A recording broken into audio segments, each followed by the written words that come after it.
welcome to the 18th episode of The Hawk's Nest. I'm Wesley Hatcher. And I'm Kinley Foster. We will be doing a toy drive to support the Samaritan Counseling Center. We will be asking for items for young children. You will bring toys to your 5th period and there will be a competition between each class.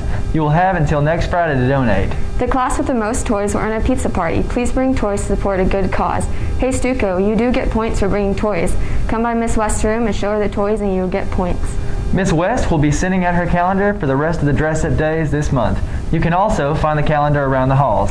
Miss West has upped the ante on the door decorating contest and toy drive. The class with the most toys and the class with the best decorated door will both win a cookie party and pizza party. The winning teachers will also receive a $25 gift card. Please bring some toys and decorate your door. Good golly, it's Molly with your sports update. On Monday, the boys basketball team beat Garrison 78-52. On Tuesday, the girls basketball team obliterated Hampshire Finette 100-17. Tomorrow, the girls will travel to Huntsville, and on Saturday, the boys will travel to Lufkin to take on Longview. Go out and support your Hawks. Coach Pollock's criminal justice class have begun a mock trial to prepare them for their future careers. Here is Braiden with the details. Students in Coach Pollock's criminal justice class are currently participating in a mock trial, an event which is taking place for the first time. So we're doing a mock trial. It's a murder case. It's loosely based on the Tiger King scenario.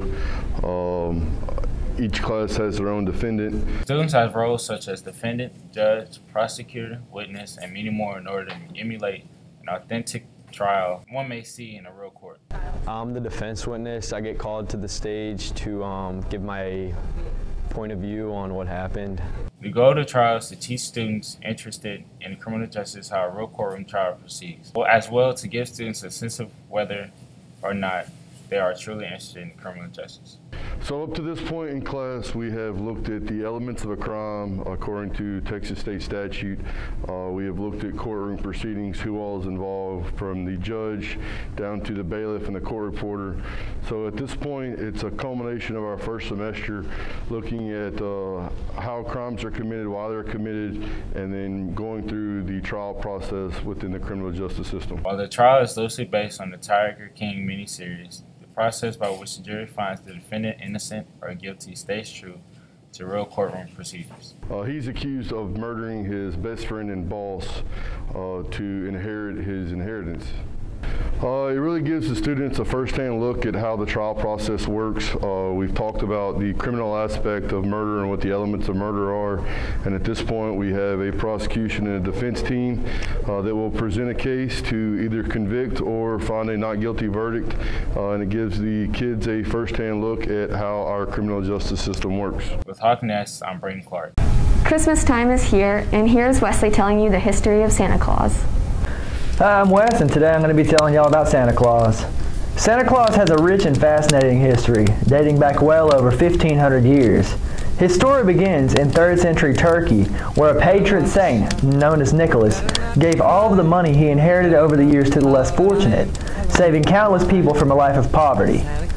After he passed away in the mid-4th century, his legend began to grow and the image of Santa Claus began to take shape. Over the course of many centuries, Claus's image spread all over Europe as people celebrated his life and death on December 6th with a massive feast, especially in Holland, where his name was shortened from Saint Nicholas, or Sint Nicholas in Dutch, to Santa Claus, the name we know and love him by today.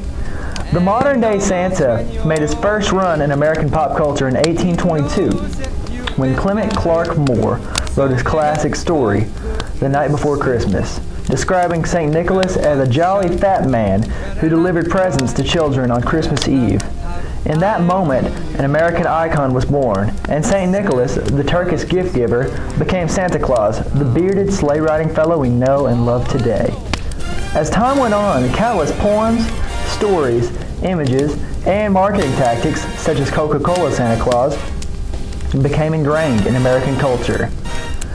And Santa Claus became the widespread phenomenon across the nation, as well as the globe we know and love today. Every year, students have the opportunity to create math ornaments for extra credit. Here is Andrew and Aiden with the details. Coach Rutherford and the other math teachers assign a Christmas ornament project every year. We caught up with Miss Rutherford to ask her why. So this kind of started with, it's related to geometry, and a lot of the geometry classes do it, where you're supposed to be constructing it and using all of the angles and all those types of things to come up with the ornament project. So we kind of took that from that angle and went with it for a geometry project, and then kind of took that and applied it to all of the classes. It's supposed to help test grades in math. This year, I think it's very important that we do it because we aren't offering like a vocab test or a notebook test like that, so it does help kids' grades, hopefully, if the effort was put into the project. This has been a tradition for many years and is one of the long-standing traditions of the math department here at Hardin-Jefferson High School. So about 20 years ago, when Miss West started working here at HJ, she came up with the project and decided to start this here and assigned it. So it's been going for about 20 years now, maybe a little over 20 years of students working on this project. It's just something that she decided to do, and the rest of the math teachers liked it as well and decided to do it as well. Over the years, there have been more projects submitted than can probably be counted, but some are more memorable than others. So I personally have received a lot of different types. I've assigned a lot of different ornaments to do in a lot of different shapes. Favorite ones that I have had in the past is a snow globe, and they make it out of like a clear material so you can see on the inside of the ornament. You can still see that it's put together correctly and all the tabs are there and that they've constructed it correctly, and then they add all the different types of features on the inside, and that's always been fun.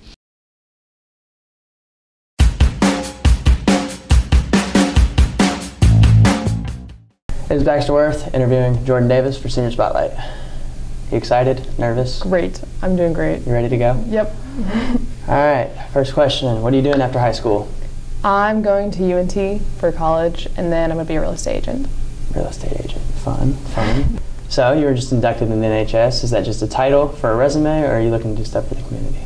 I would be lying if I said it wasn't for college, but I do want to do some things for the community before I move 5 hours away to another place. So that's good. That's good. What is your most memorable moment from high school? Probably all, this could be basic, but probably all the band trips that we take, since we're all like very close and we take a lot of trips together. Probably sophomore year Disney trip, that was really memorable because we got to do a lot of stuff, and so far away, and just a long trip with all my friends and my close friends. Speaking of band, what's it like being a drum major? Stressful. Not many people know about that, so go ahead and explain what that is. It's very stressful first, but it's also a cool opportunity to kind of explore my skills as a leader and to build that up into what I want like in the future as leadership goes. I gotta ask, who's your favorite teacher? Would be the band directors, but I think it's going to be Miss Key this year. Yes, I love Miss Key so much. She's an interesting one. Yeah. Do you have any advice for freshmen coming into high school? Try not to get too caught up in academics. Like, that's very important, but it's also important to make memories, and especially coming from the seniors of this year who like lost a lot of time last year and don't have a lot of opportunities this year. It's very important to have the time that you do in high school to use it well. All right, I think that's it. You have any last words? No. Everyone always says no. Good. Makes me sad. When did Coca-Cola start featuring Santa Claus in their advertisements? A, 1972, B, 1945, C, 1931, or D, 1958?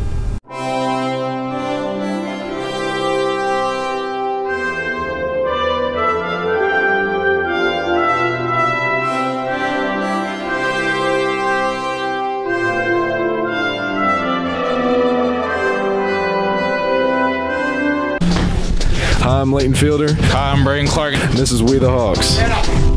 Hey, what do you want for Christmas?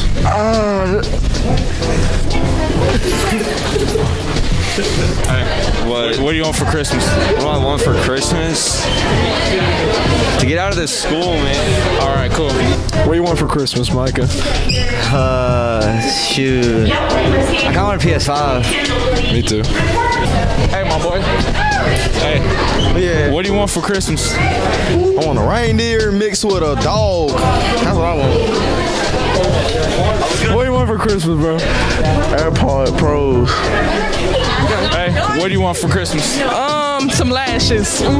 You too? Some food. Hey, man, what do you want for Christmas? PS5. You just hear music. What do y'all fellas want for Christmas?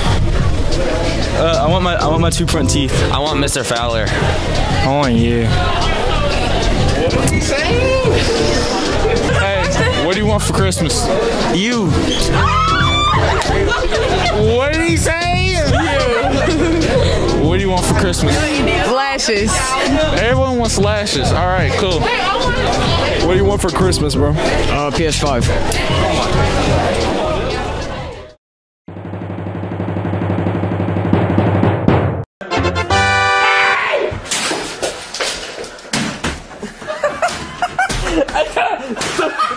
What's up, and welcome back to my weekly Christmas movie breakdown. I'm Micah Brown, and ladies and gentlemen, we're only 15 days away from Christmas.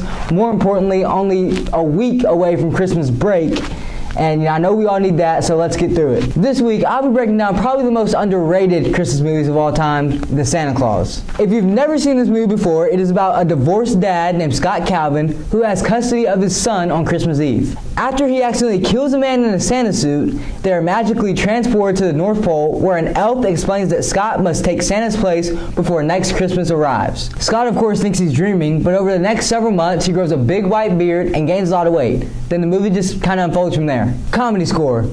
The comedy in this movie comes more off of stunts and people falling everywhere, more of like physical comedy stuff, rather than actual jokes. I didn't laugh a whole bunch during this movie, but when they were trying to be funny, you know, it was actually funny.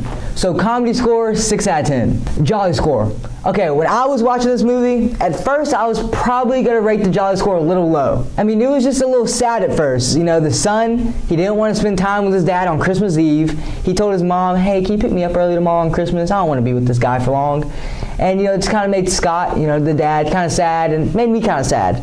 But as the movie progressed, I guess Scott became a better dad. The son started liking him. I mean, he brought him to the North Pole, for God's sake. You got to start liking him after that. So jolly score, 9 out of 10. Christmas spirit score. This one's really simple. Everything ties back into Christmas. I mean, the main character literally turns into Santa Claus. Christmas spirit score, 10 out of 10. Micah's overall movie score. The Santa Claus was an okay movie. I mean, nothing really wowed me, made me want to get out of my seat and, okay, nothing was like that. Like when I watch a Christmas movie, I want to be put in a Christmas mood. I think we all want to be put in a Christmas mood. Like you want to make some hot chocolate, put some marshmallows in, cuddle up with your baby, you know, just on the couch, you know, drinking the hot chocolate.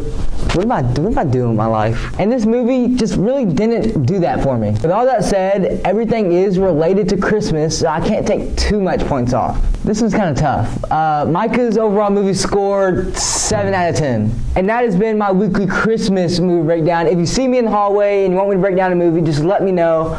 This movie came from Luke Pace, so thank Luke for that. And I'll see y'all next week. Peace. When did Coca-Cola start featuring Santa Claus in their advertisements? The answer is C, 1931.